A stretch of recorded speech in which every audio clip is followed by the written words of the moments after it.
You know, it's not often that we do covers over on this side of the Patreon stream, but I love this song by the Jack Frost Band. What? You know, the Jack Frost Band. You know the movie Jack Frost? Michael Keaton and his kid. And that they live Jack in Colorado, Frost, not but the he still likes the murderous LA Jack Kings Frost. for some reason. Yeah. Okay. Yeah. Isn't that like this song like what the dad played in the movie before he died? Spoiler warning. He played a song called Happy Valentimes Day? No, just this kind of music. He played like the harmonica or some shit. Okay. Don't go, my fair lady, did I chase you away? Don't know, my sweet baby, is there something to say? 'Cause it's all out on the table in the middle of the wide array. La da da da da da da da da da. Happy Valentine's Day. I get what you're saying. It's like Dad Blues, the song we're doing this week. Exactly. Hello, everyone, and welcome to Sadie Hawkins Pod. And Happy Valentine's Day. Happy Valentine's Day. Early, if you hear this the week it comes out, but where Valentine's Day falls this year, it made more sense we either had to pick to do this episode closer to Valentine's Day, but after, or further away. And before. And it made more sense to do it before, because then we can do all of the Valentine's Day promotions leading up to Valentine's Day. Because there's nothing about this song. Gotta get those Valentine's likes, huh? I know. I'm just gonna have to figure out a bunch of like Valentine's related social media posts for the week after this episode, because there's nothing online for this song. There's literally nothing. Like there was a song we did recently. I never remember week to week. Oh, Gloria. Like, I was shocked, I was kind of shocked when there was nothing for the song Gloria online as far as fans. And we're not going to get into the song yet because we still have voicemails, but I'm just kind of preliminarily setting it up. We have a short little deep dive for this. Okay. Not specifically into this song per se, but... Right. So I was shocked when Gloria, even though it's one of the most reviled songs from Collapsible Lung, that it had nothing online, like not a single cover, not a single shipping video or anything. Right? But at least Gloria had like one or two like fan uploads. Like this song only has on all of YouTube the official Relient K upload and one fan upload, and that's all that's up there, which is a little surprising because there's so many covers of BMI Valentine, which of course there are because it's just an acoustic guitar song, right? Mm-hmm. And there was plenty of stuff for Candy Hearts, for the song Candy Hearts. But here we are, Happy Valentine's Day. Are a little more rockin', and this is a little bit more like Nashville-y. Nashville-y, and like you were saying, Dad Blues. Yeah. Like this is everybody, especially if you're a millennial or I would assume a Gen Z, like, your dad and your grandpa have a rock band, and it's like this sort of like very, very like polished, slightly toothless version of like a blues rocky song. So this is also like the song that I'm like the least... we've been doing this podcast for 2 years now, and... Wait, really? Not exactly, almost. We're coming up on 2 years. Because we're at episode 80-something right now. Aww. So 20 more weeks or so, and we're like over a year and a half. Well, it only feels like 1 year, baby. It does. This is the song I have, like, is ambition the word? I have the least drive to discuss. Oh, wow. I'm, like, the most ever lackadaisical and uninterested to podcast this week because this is the song we have to discuss. I have a few notes, and the song is fine compared to, like, what was the second track off of the Halloween EP? Yeah, well, you know what? I'm getting ahead of ourselves. We'll talk about it. We're not in the song discussion yet. We do have voicemails. Nice. So let's hear those.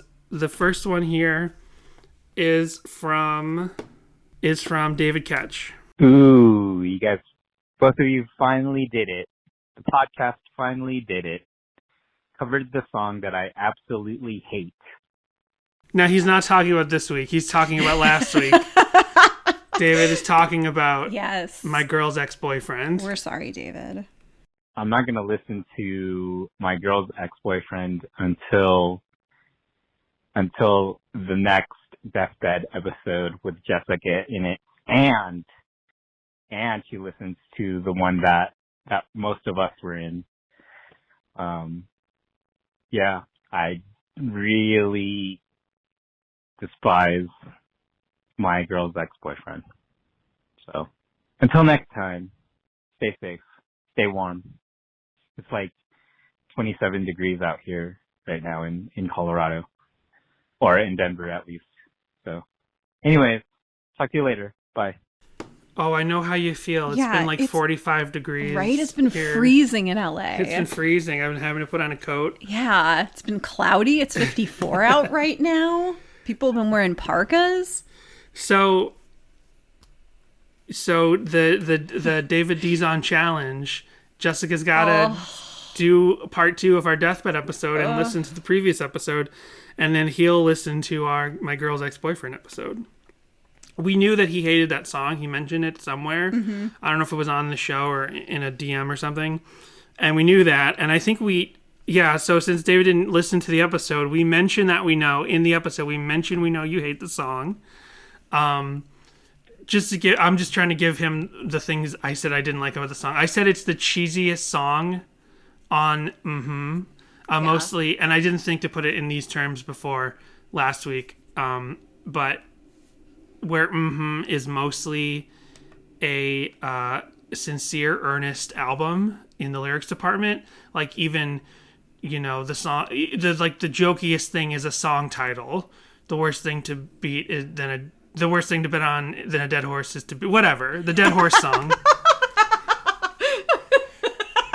That's the jokiest thing is the title, but it's still an earnest song, even though the title is a joke, right? Yeah. This song, My Girl's Ex-Boyfriend, is the cheesiest song on an otherwise earnest album. Right. So, and I said it's kind of like the mood rings of this album, but it's technically less problematic, except to David, of course, who hates the song. Yeah. And Danny also went into that he does not like or owe anything to My Ex-Boyfriend. Exactly. So there's the rundown of last week's episode. Someday you'll hear it, but that's all you really. That's the gist of it. If we should do our hour-and-a-half podcasts and then just sum them up like we just did in 3 minutes, and then people can just listen to our 3-minute rundown. Yeah, exactly. And here we have a call from Daniel as well. What's up? It's Daniel Moraine. I've been meaning to call in more lately, but I keep forgetting. So I always listen to the pod in the early morning at work, and then by the time I get off work and I'm able to leave a voicemail, I am not thinking about it. But it's funny that Danny heard that thing about the fat guy. I don't remember what lyric it was in the song, but it was something that he's gonna have to settle for less, right? That was the lyric, that he's gonna have to settle for less. Yeah. About the girlfriend's ex-boyfriend. I always thought it sounded like, but knew it wasn't, Fatty's gonna have to settle for less. Also on this album, I had a friend who he thought in what song is it? Let It All Out, that man isn't me, that line. He thought it was the fat man isn't me, and he was like, that's so mean. They would call out somebody for being fat like that. That's pretty much all my thoughts on this song. Have a good one. That would be weird to think, oh, that's so mean that you're calling someone out for being fat in that context, because you're saying the fat man is in me. Do you mean Santa Claus? Yeah, exactly. Santa Claus is in all of us. Lots of Christmas references this episode. Yeah. Well, it is a holiday episode. Is Jack Frost a Christmas movie, or is there just a snowman in it? I don't remember now. I don't think I've ever actually seen it. Oh wow, really? That I haven't seen that, nor I've seen like the YouTube reviews of it by YouTubers, but I've never seen the actual movie, and I've never seen the horror version that happens to have the same title either. Mm. It's not a horror version. It's just coincidentally a Jack Frost horror movie with the same title. I'm pretty sure the Michael Keaton movie is scarier. Yeah, well, I've seen the animatronic snowman, so I understand. It's definitely scarier. So yeah, this is a holiday episode. So happy Valentimes to you, Jessica. Oh, happy Valentimes, Dan. Yes, thank you. So even though I just said like, Oh, Valentine's. You can see my socks. Congratulations. oh, of course, I thought that as the voicemail started, and I'm like, gotta remember to congratulate him when this voicemail's over. And in the 50 seconds, I forgot that I told myself to do that. Congratulations, because Daniel got married. Yeah. Yeah. Yeah, I was seeing that on social media, so that's wonderful. What else? The first marriage the first Sadie Hawkins pod, what do you call it? Baby bump or something? Like, in like a Pixar movie or something, they'll like list all the babies born during the course of the production of a movie. Yes. I'm sure Pixar isn't the only one. Pixar's the first one I was aware that kind of thing happens. In the end credits, they'll list that. So like I'm sure we can take credit. I'm mildly offended that they did not ask us to officiate, like we're Kevin Smith or something. Yeah. What kind of podcasters are we if we don't have our like fly-by-night certificate that allows you to marry people?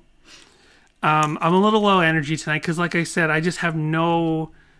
What are you playing with? There are washers on the table. Oh, right. That's because I had to take this mic and use it in a movie, in a production, and so now it's back. I used right. it for VOs. Well, anyway, I just have nothing to say about this song. It is like the most just their song I think we've ever covered in Are around. You calling it milk toast? I guess. So what I was saying before I cut myself off and went to voicemails was,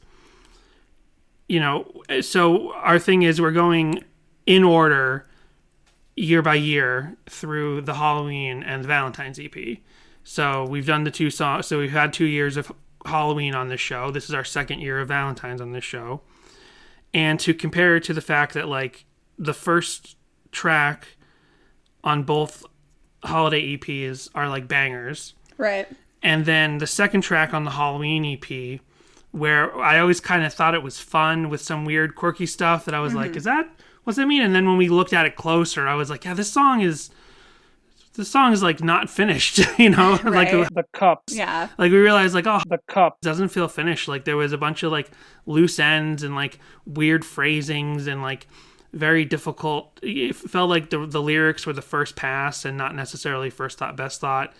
And that the whole rhythm and cadence of the song just didn't feel like Relient K at all. That's how we walked away from the cup. To compare that to this week, this totally feels like Relient K to me. This feels like a cut track from an Air for Free or a Collapsible Lung era, which it literally is from that era. Mm-hmm. But like you could take this song, I could hear this song on Collapsible Lung. Like this could be like a song that you would, when someone would like badmouth Collapsible Lung, you'd be like, no, not all the songs on there are bad. Like there's, with Collapsible Lung, the main song, and there's Happy Valentimes. You'd be able to say like, this song isn't that bad.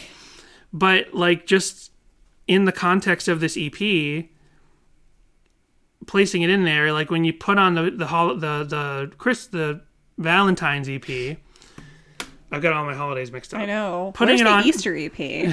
I know. Relient Well, K. they have all those jokes from live shows and videos on YouTube when they would release these tracks and be like, we're gonna do one for Arbor Day and Flag Day and all that stuff. They have the Happy Earth Day video. Why not? Right. Yeah. I don't know. But yeah, so okay, I'm kind of losing track of my thoughts here, but comparing my reaction to The Cup, which was so negative when we really deep dived into that song, this week deep diving into this song, I'm like, there's nothing wrong with this song. It totally feels like Relient K. Mm-hmm. It's like a genre, switch up for them, but they've done that on Collapsible Lung and Air for Free. This is like this new version of Relient K, but it's just kind of like, yeah, whatever. And it doesn't have the cadence and lyrical like logic problems of Halloween Blues. Mm-hmm. Is I right with Halloween Blues? No. There's the Cup, and then there's Halloween Blues, and then there's... Darn it, I've been talking about the Cup the whole time. I was gonna say, I thought we liked Halloween Blues, but I was like, love Halloween Blues. I was like, wait this. a second. No, I was like, wait a second. I'm saying something wrong here. Because I just realized, like, for a second, like, the visuals I think of when I think of Halloween Blues all came to my head. I'm like, no, he's Salty, the Singing Songbook. I love that song. And I realized I'm talking about the Cup. Should we take it all again? No, let's just keep going forward. No, we're gonna forget Not Slow Down, Danny. And I just want to say that I totally vibe on this song. Yeah, no, it's a perfectly good song. It's fun. It's like Nashville-y. You got the blues going on. You could almost say that this could go on a Bird and the B-sides, even. Yeah, for sure. And give even more reason why Google classifies that as a country album. Exactly. So yeah, no, this is like a perfectly serviceable B-side. Yeah. But it just kind of lays there for me. Yeah. And I don't, like, I'm just so uninterested. Like, listening to it on its own, that's the problem.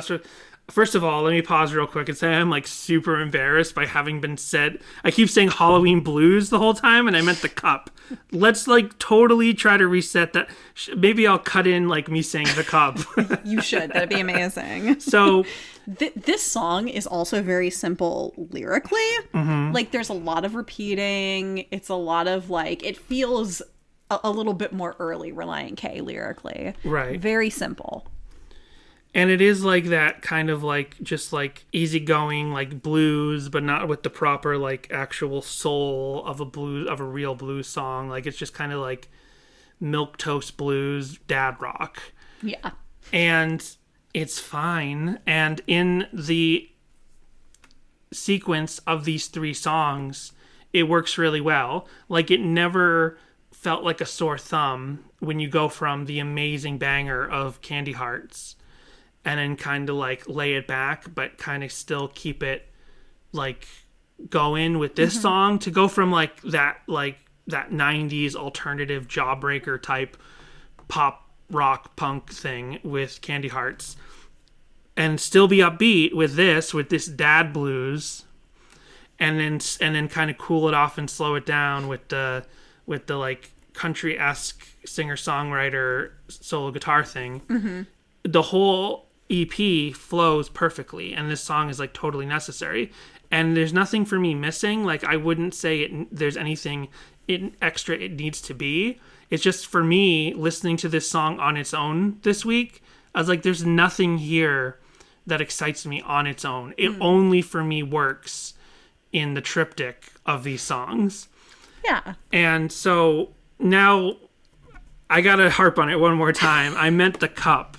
Because the Cup is the song that has those like lyrical, logical missteps and like felt kind of offbeat in a bad way and like felt the most, because we know that these holiday EPs for the most part were recorded live in the venues, right, through the soundboards or whatever they were played while they were doing sound check, and like instead of being in a studio, they would just play them live. Yeah. So the Cup felt the most like that. Like when I listened to the Cup, I'm like, oh yeah, this just sounds like some guys hashing out a not really finished song. Yeah. But that's not how I feel about Happy Valentimes. I just feel like I don't care for it on its own. I don't know what to say. I'm so uninterested in this song on its own. And there is still a lyrical misstep to me in this song. Like there are so many in the Cup. And in this song, it's when he says he found a note in a pair of boots postmarked February 002. Uh-huh. It's so confusing because there's like, okay, I guess he means February O, meaning of, like the letter O and an apostrophe, like February 02. Because, I was just thinking 002 because why not? But it's 2002. Yeah, but no one in history, no human being on the face of this planet ever says, yes, think about 002 or 004. One in this song, and it doesn't make any sense. It's like literally not how people say that. Nobody says remember when Blink-182's self-titled album came out in 003? Nobody says that. Remember when we got engaged in 009? Or did we get engaged in 008? It was 08. Yeah. No, it wasn't 08. It You're was right. 008. Exactly. We got engaged in 008. Then we got married in 010. So that's like the biggest lyrics. So the only way it makes sense in my mind, like I said, is for him to say postmarked February of 02, but he doesn't say of. You don't hear the F sound in there. So to imagine he's saying O, like you say, Lucko the Irish or whatever, pot o' gold, like O apostrophe for of. Sure. Why not? I mean, the lyric sites online have it as OH, so. Yeah. I guess it could also just be a lyrical flourish where he's not literally saying postmarked February 002. He's saying postmarked February, then takes a little aside and goes, oh, like he's just singing the word O, and comes back in and goes, 02? That's quite complicated, but you know what I mean? Like if I was singing like, Danny, it's just a cutesy lyric. It's just you a cut thing. off my example. I was going to give you a I'm little sorry. example of a song. Like if Okay. if I was singing the words, you look pretty, but then I just want to put a little flourish in there and go, you look pretty. Would that make sense? No. It Sure, wouldn't. like you're trying to say so pretty, but instead you just said oh pretty, like you have an accent. So complicated. Danny, why'd you have to go and make things so complicated? That's my favorite Relient K song. Me too. Can't wait till we get to that one. And the Weird Al parody of it. Did you have anything else to say about this song before we take our break? Well, what else is there in the lyrics? Did you have anything else to say about this song? This might end up being one of our shortest episodes if we don't have something else. Look, I type in Happy Valentimes, and it's like there's nothing. It's like you meant you meant Happy Valentines. It's not even did you mean it? It's like you meant Happy Valentines. I guess we can talk when we come back from the break. We can talk about like that. That's a joke. I get it. That's a pun, but I don't think that it's a Matt Thiessen Relient K specific pun to say Happy Valentimes. That's like a common mispronounced thing. It's like library. You know what I mean? So, but he's also specifically singing about old times. So I guess that there is some cleverness going on where instead of just, he's reminiscing on past Valentines. So he says those were Happy Valentimes. I'm going to look at this real quick. How many Relient K songs are about past times? A bunch, I guess. I mean, so many about like past mistakes. Exactly. That Friend Thiessen songs. So I found a note in a pair of boots post. Now, Genius says post my February 002. No, it's postmarked, right? It's got to be postmarked. Postmarked February 002. And I mean, that's another problem, especially with this period of Relient K with like Air for Free and stuff, like how they don't post official lyrics like their REM. Yeah, Music Match has that same version of the lyrics. Same with AZ. Is this like actually I never click into lyric sites except for Genius and Song Meaning, so I don't know. Is that the official lyric? So hold on. Oh, goodness. Oh, I just got an eBay alert. My phone was still hooked up to the speaker. Now, let me think so about... magical. I would think it would be found a note in a pair of boots postmarked February 002. Yeah, Which that's makes- what I thought he was saying. But, I mean, I think that's you find a note and it's postmarked. Okay. If the lyric is post my February 002... Maybe it's post by February 002. Yeah,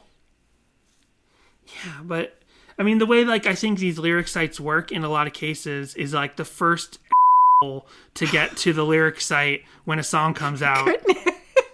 But that you know what I mean? Like I've actually seen tweets, and this is probably a year or two ago, but like Mike Herrera on Twitter being like, this is what it's come to. I have to correct my own lyrics on lyric sites.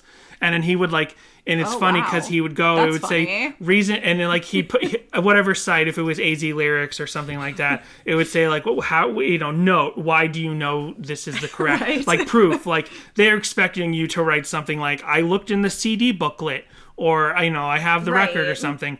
But he wrote, I'm the songwriter. Right. I wrote the song. Yeah.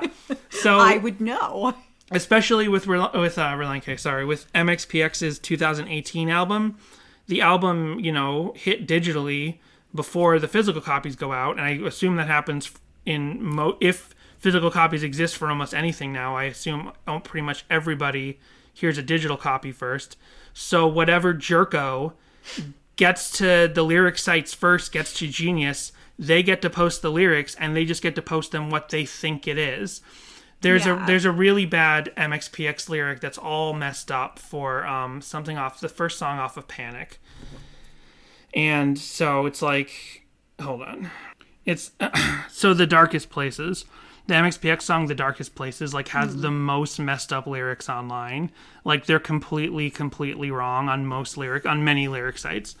So anyway, my point is whoever like heard this song maybe didn't know what a postmark was, and therefore couldn't comprehend what the lyric could be. So they just were like, I guess he's saying post my February 002. You know what I mean? Yeah. So I believe that it's postmark February 002, especially because the whole point of the song is he's thinking back on Happy Valentimes, right? He's thinking back and saying those were Happy Valentimes. Yeah. If he found a note in his boot that's post my February, so he's implying like, oops, I forgot to mail this or something. Right. But I just assume like he found an old Valentine in an old boot, and he's thinking back on those were Happy Valentimes. He definitely says those were Happy Valentimes. And I knew it simply had to be you. It was sweet and frivolous because you missed. I don't know if a genius got to make this page. You told me you were mine. Yeah, those were Happy Valentimes. La da da da da. Happy Valentine's Day. A memory I'll never forget. We went to see my good friend Rhett. Yep. It is Rhett? It is Rhett. Is it Rhett or is it Brett? Now, it's Rhett, like Gone with the Wind. Okay. Now, I feel like that's more specific. See, now, I always thought he was just saying Brett. Went to see my good friend Brett. And I was like, this sounds some literal Thiessen stuff. Like in Candy Hearts, singing about the sushi bar and getting in a fist fight with a dumpster. Matt Thiessen has like a friend in like Tennessee named Rhett? No, I'm sure he does. To see a name like Rhett, which is a far less common name than Brett, yeah, that sounds like the actual name. I went to the orthodontist today, and the kid in the chair behind me's name was Salem. Oh, yeah, you told me about that. He's named after the talking cat. Kids have very unique names these days. They sure do. Well, I don't know if I can trust any of these lyric sites, so there you go. Okay. I don't know. Is that all you have to say about That's all I have to say about the song. It's a perfectly serviceable song. It works perfectly with the other two songs. I just don't care for it on its own. All right. Well, when we come back, we'll have a little deep dive and a very short YouTube dive. If you enjoy Sadie Hawkins Pod, please rate and review us on Apple Podcasts and interact with the show by calling our voicemail line 402-95-SADIE. You can send an email to sadiehawkinspod@gmail.com and visit our Instagram and Twitter, which are both at sadiehawkinspod. You can also visit sadiehawkinspod.com for the link to our TeePublic store for shirts, mugs, and stickers, including 2 brand new designs. Following in the history of all of Relient K's logo parody merch, we have a Chick-fil-A parody design. And to prove to everyone that we are in fact the most punk rock podcast, we have a new Black Flag logo parody. You know, something that's original and that we could really call our own for once. We also want to thank our patrons over at patreon.com/sadiehawkinspod. Brady, David, Tucker, This Might Be a Podcast, Owen, Jimmy Eat Pod, Roxanne, Samantha, Helen, Michael, Connor, and Joel. You can sign up at our Patreon for bonus episodes, which include us reviewing the songs from KS for Karaoke and reading through the Complex Infrastructure book. Ooh. Treat yourself right in 2021 with Sadie Hawkins Pod, the door to a happy, healthy life.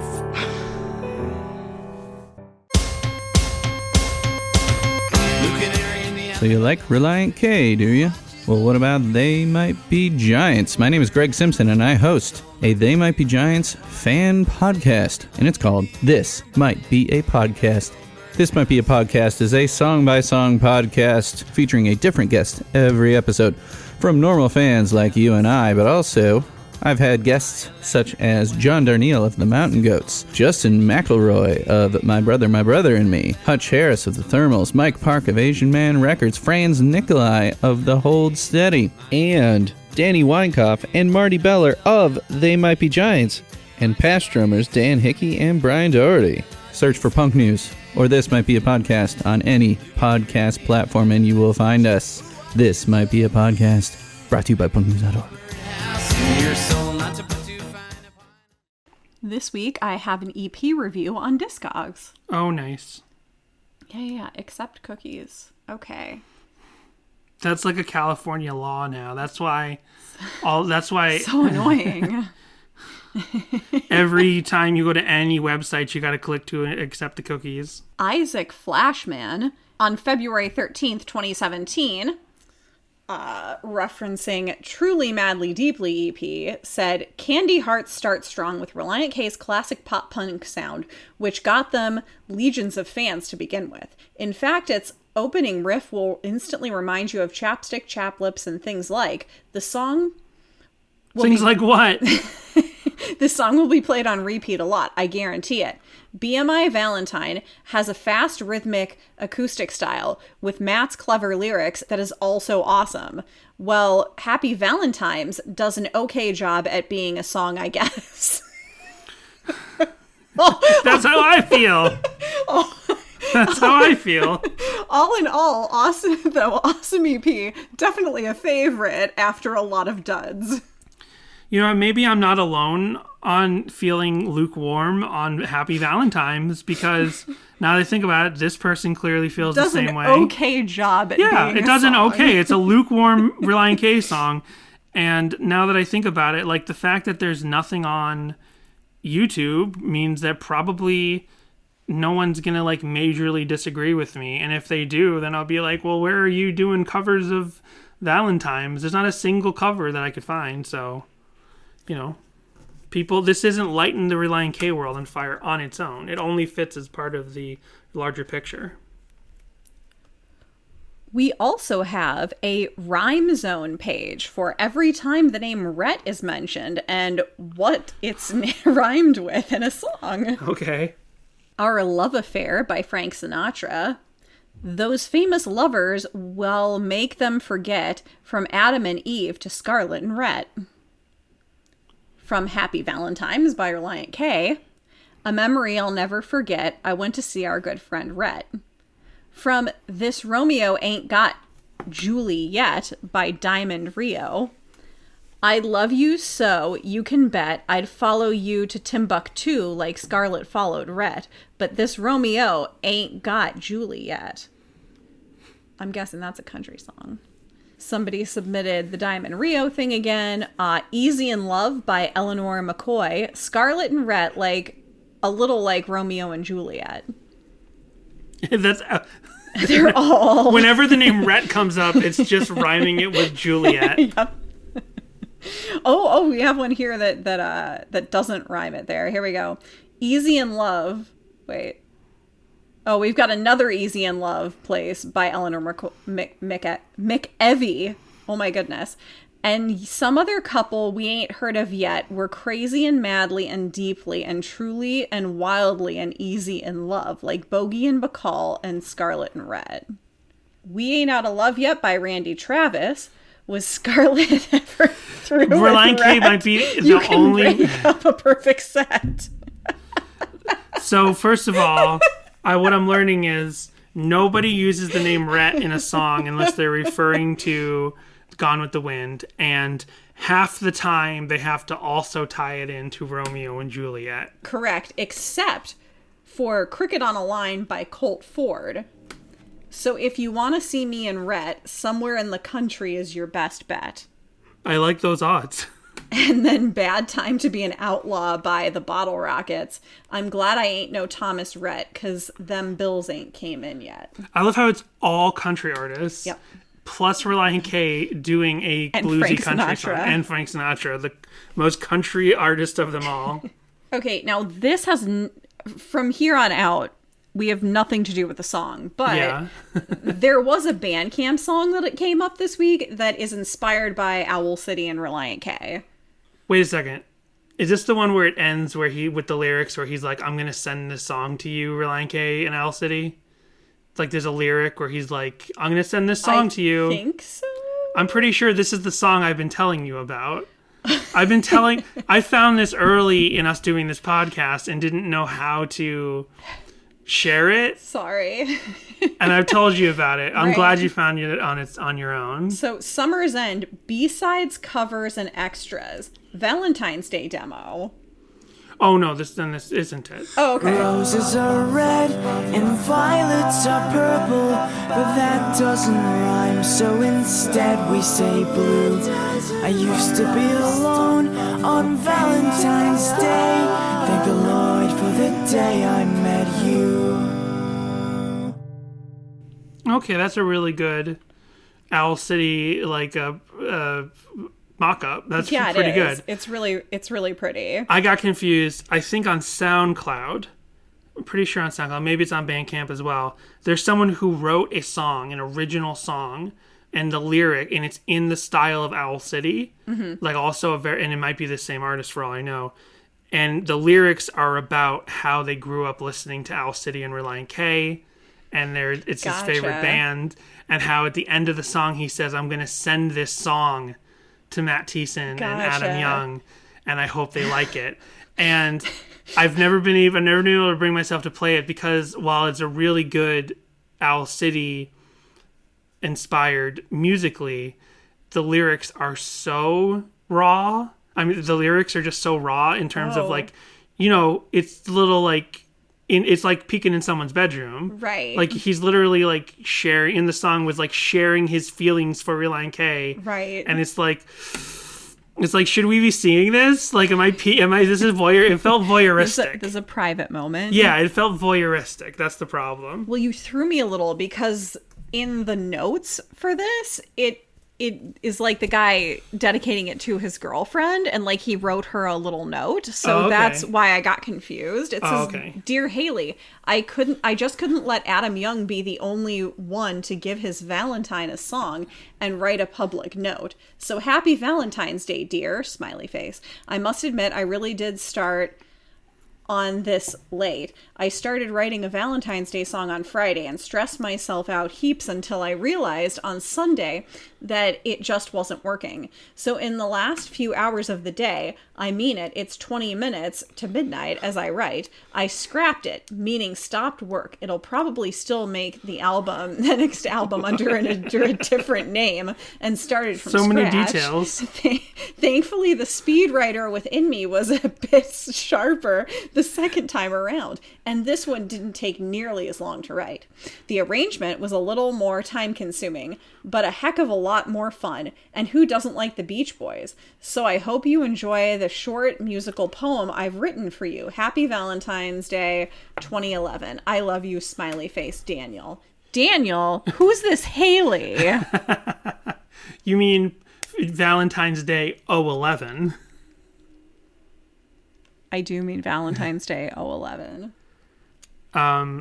Yeah, that's nice. So many details, like about how his night went. Oh, he's from Perth, Australia. Oh, okay. Nice. Well, that's nice. I'm glad we actually found some audio to share of like, it's not a cover, Of but anything. it's yeah, but it's close enough. It's a Valentine's Day Relient K Adam Young inspired song. Like, I didn't find that. You found it. Good for you. Yay. I don't know. And What then else? finally, Mike Bloomberg campaign ads ranked. from Slate.com. But Mike Bloomberg ads just came up from searching Relient K. Yes. Relient K, Happy Valentimes, Mike Bloomberg campaign ads ranked. Interesting. Is the word Valentimes in there? Did they have a Happy Valentimes vote for Mike Bloomberg? You didn't look at that. I did not look that closely, I'm afraid. Well, I did a little deep dive 4 minutes ago. And it looks like, did I lose it? No, here it is. Okay. So according to ask.metafilter.com, which I guess is like a Yahoo Answers type thing where you post a question and then people hopefully answer it, and I'm sure no one answers it well. On February 10th, 2005, I don't know if Fixed Gear asked, why do so many people pronounce Valentine's Day as Valentine's Day? And then they get to go into excessive detail with their question. Like, that seemed like enough, right? Please help me understand why so many people pronounce Valentine's Day as Valentine's Day. I'm noticing it more and more, and it's driving me crazy. Are these the same people who say library and supposedly? Because those two I can almost tolerate. But Valentine's Day with an M? Please explain. Thanks, and I hope I haven't offended anyone with my first post on here. Smiley face. He deeply offended me. And then I guess Fixed Gear comes back and says, irregardless of how they say it, they are specifically referring to Valentine's Day. It doesn't say specifically. Is that a joke? I don't know. Is he making a joke? I don't know, but it says they are specifically referring to Valentine's Day. That's funny. They're being meta. Hope so. They probably don't make it to the library too often. They also might talk about the powers to be instead of the powers that be. Not for nothing, but this is how many of my coworkers speak. This is how many of my coworkers speak. So there's a reply. Skylar says, in the old days, pre-nuclear age, nuclear, oh, I get it. These folks had a proper education, but they teached themselves off their own back. And if that's how they think it should be said, they've got another thing coming. So I get it. Everyone's playing a game now in the answers to this where they're replying with those like messed up grammatical things. Like, it's not another thing coming. We're it's not another going to get an actual answer. We're going to get a bunch of rhetorical jerks having a good time. Curiously enough, I found this reference earlier. This is Squeak replying. Said, curiously enough, I found this reference earlier to hone in on versus to home in on, which suggests it's a weakening of the end sound. Pom-pom versus pom-pon, I've never heard that one, was another example given to the site. It may just be lazy enunciation. So hone in on is the correct one, and home in on is something people replace it with, which kind of makes sense because if you're honing in on something, it kind of also means the same as home in on something. Yeah. Busboy789 said, does it have anything to do with an oral language learning as opposed to a written language learning? I hate that the answer is just like something as like simple and makes sense as it is. I was hoping it was like an old, I don't know, Abbott and Costello bit or something, you know? No, I think it's just people saying it wrong. Like you know, always mock me for the way I say hot dog. It's adorable. Or popcorn. Yeah. Popcorn and hot dog. So, there's that.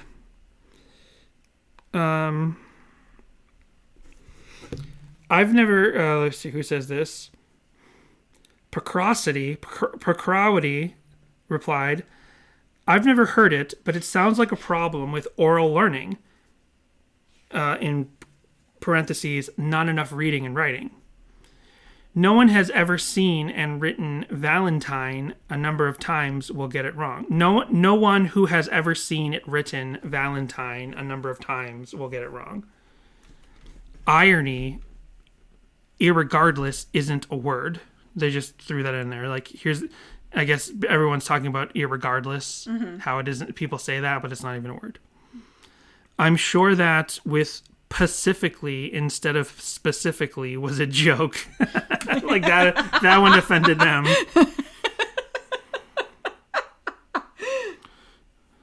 Yeah, you got confused about it too. I did. So there's that.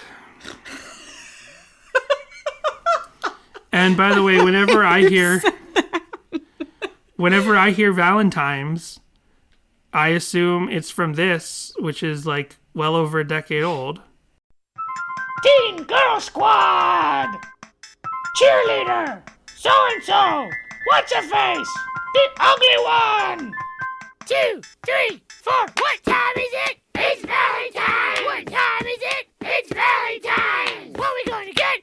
Several boys! How are we going to get them? Do you know what this is? Is this like a strong bad thing? Yeah, it's from Homestar Runner. This is like a comic, because if anyone's never seen this, hopefully you're at least familiar with the idea of Homestar Runner and Strong Bad. The Teen Girl Squad, like spin-off show from Homestar Runner, is supposed to be a comic that Homestar draws for himself. That's why the animation is in the style of being drawn on lined paper and looking like a comic and being only lightly animated. Whenever the first time I heard this song, I did think of this Strong Bad. Mock you and medals, wearing unflattering clothing. Voodoo? Is it voodoo? Voodoo! You three are adorable. Maybe I'll come visit you at the convent or library someday. You'll find me in the reference section. Shut your plaid-skirted face. Here comes a boy. Hi there, Patchbeard. I bet you never get carded with a mossy chin like that. You're blonde, and you acknowledge my facial stubbery. Will you be my Valentine? Yes! Now get out of here, Peter Puberty. Mama's got What do you think? I'm a what? Yeah. bigger fish to fry. She's got bigger fish to fry. Let's pause there. Oh, Mama's got bigger Mama's fish got to bigger fry. fish to fry. So there's that. And I bet we're not even close to our 90 minutes, are we? What are we at? We're around like 48, 49. Oh my gosh. That's like so... That's so low. Should we just give the people a break so they can get to their Valentine's dates? I guess so. What are we doing for Valentine's this year? Oh, Did we talk about it last year? We must have, but basically Jessica and I had not... we just celebrated Valentine's for our first couple of years of marriage. And in 1 year, I was just so burnt out. I was like, look... It was just the first year that we celebrated it. I feel like we did And the by first... No, we did the... No, by the second year, you were like, no more I can't do this. I can't do this. Here's the problem. And we must have talked about this last year. Jessica's birthday's in November. Then there's Christmas in December. Then there's our anniversary in January. Then there's Valentine's Day in February.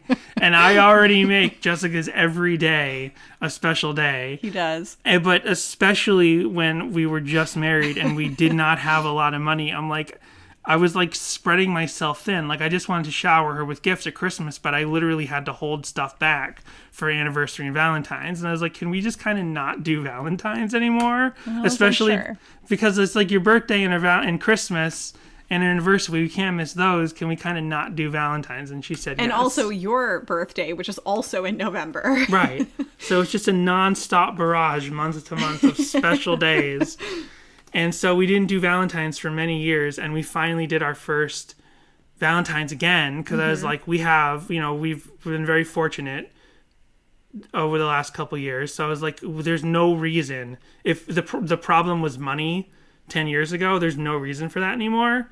So I was like, I'm going to take you on a special Valentine's date. And it was so expensive.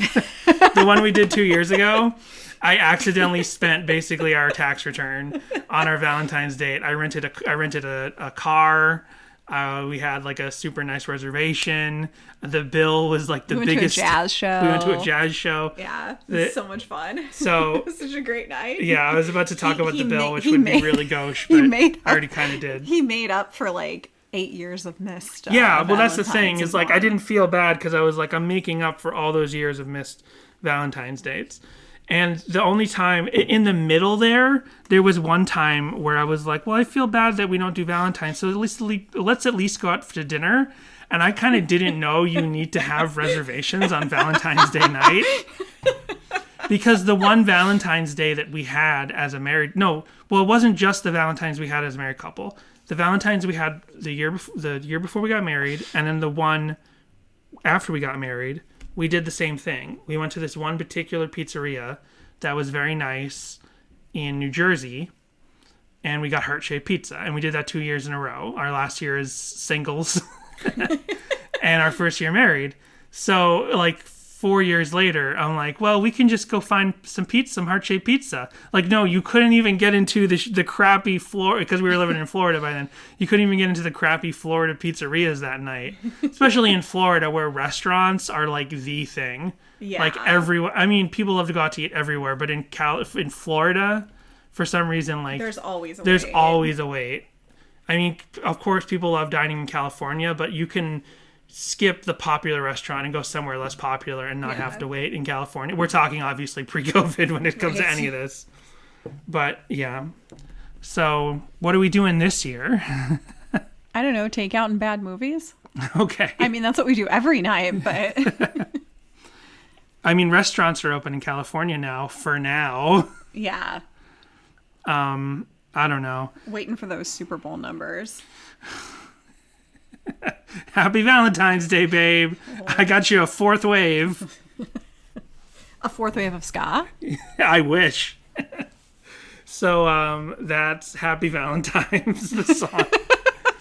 That's great. We vamped for like 5 minutes. Good. We added a little extra holiday bonus just for you guys.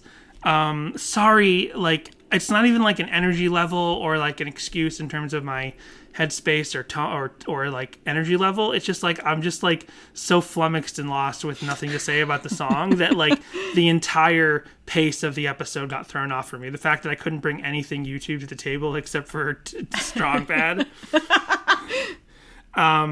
So Jessica, I think we know my answer. Yes. But how do you feel about this song? Do you like it more, the same, or less than before we did this episode? I like it a little more. You do? Well, that's good because I turned out to actually like it a little less. As I said with that asterisk, that if I listen to this whole EP, all 3 songs in a row, this song has no problems for me. This song, almost like listening to Savannah with the intro and the outro, like this... It fits with the other 2 songs. But on its own, I don't want to hear this song on its own in a playlist. You know what I mean? Yeah. Like, I have no interest in just hearing this mixed in with 2 other random songs. 2 other random songs I by mean, I other don't know random if bands. it fits that genre or that feel that you have going on that playlist. I don't see why not. If you have a Michael Keaton jazz dad blues rock Exactly. playlist going. Yeah. Sure. So keep bluesy out there, folks. I don't know. Happy Valentimes, everybody.